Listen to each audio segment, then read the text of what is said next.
Hi, my name is Kelli from Unbound Upcycled on Instagram and Unbound and Upcycled on Etsy. And I love ephemera because it's so classic and just so timeless. Hi, it's Lydia from Inkdrop 43212. Oh, I love ephemera for the history, the colors, the beautiful vintage illustrations, and you can't forget the smell and the feel of all that goodness. Thank you. Bye.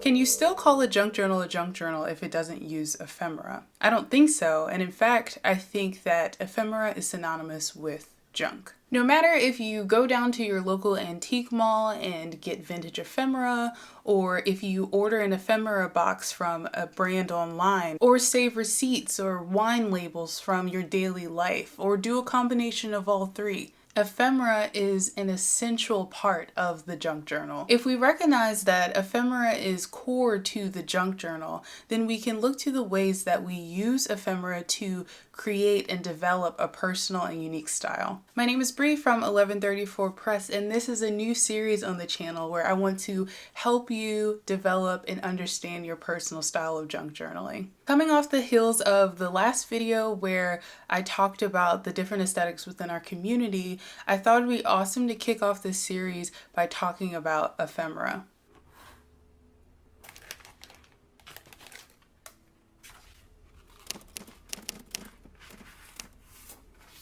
The definition of ephemera is vague in nature, and I think that's because ephemera is concerned with the temporality of an artifact. While doing research for this video, I learned that temporary spaces could be considered ephemera, like portable classrooms. But for our purposes, I prefer Maurice Rickert's definition of ephemera, which is the minor transient documents of everyday life. Looking at ephemera through this lens broadens our scope of what we collect and understand as ephemera for our junk journals. There are the obvious things that we know as ephemera, such as bank checks, envelopes, ticket stubs, so forth.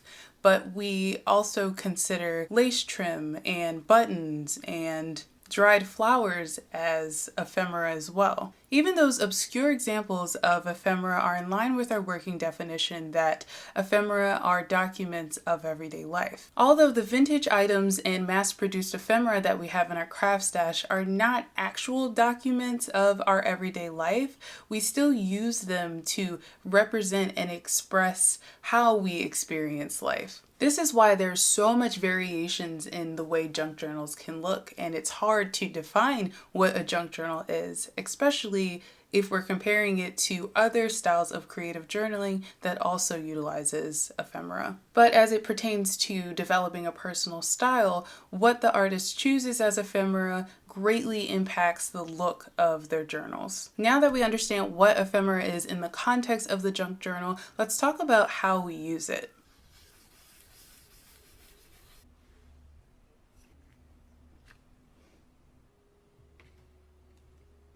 The most common uses for ephemera falls into two categories. We either use it for a keepsake or we use it for storytelling. Using ephemera as a keepsake means that your purpose is to preserve that item, but using it for storytelling means that your ephemera is for embellishment.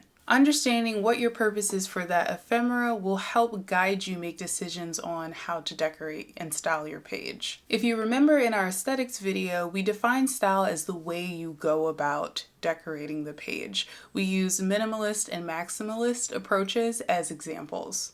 But I would like to make this more specific and add that style is developed and cultivated by the way that you alter and apply ephemera.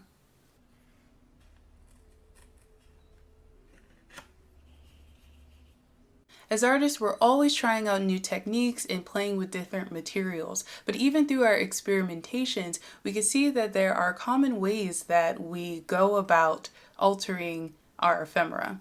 I'd like you to think about how you would go about altering a postcard. Do you begin by layering stickers on top? Do you pull out your paints and stamps? Do you begin by fussy cutting details?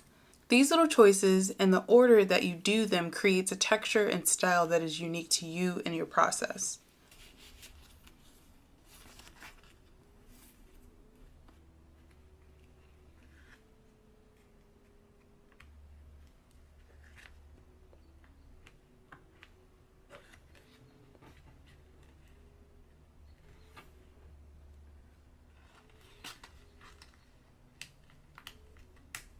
I'm not proposing that you need to be hyper aware of how you create in your journals, and actually I don't advise it because that sounds boring and pointless. However, understanding your preferences and how you manipulate and showcase ephemera is a good step in understanding your personal style. And you'll only get there if you try out a bunch of techniques and create freely by following your instincts.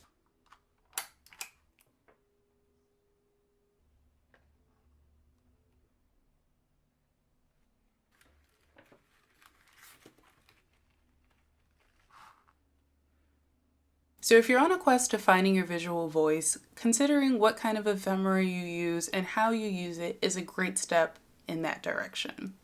And as you noticed in the video, I was making a little happy mail using Your Creative Studio's December box. And so as a thank you for watching to the end of this video, I wanted to create a giveaway. So to participate in the giveaway, all you have to do is tell me why you love ephemera in the comments, and your name will be entered to be drawn. I think that makes sense. Your name will be entered into the giveaway. So you have until March 20th of 2022, if you're watching this later in the future, to leave a comment explaining or just saying why you love ephemera, and I will pull names on the 21st. The winner will be announced on our community tab. If you're not familiar what the community tab is, just go to the homepage of our channel, click community, and it will be posted there on the 21st. And just to ensure that the happy mail actually gets sent out, I am asking that the winner replies to the post in the community tab so I can coordinate where to send it to by the end of the day. And if I don't get a response by then I'll just pull another name and we'll just keep going until I send out this parcel. Thank you so much for watching this video. If you'd like more inspiration on how to use your ephemera, sit tight to see a preview of the next video.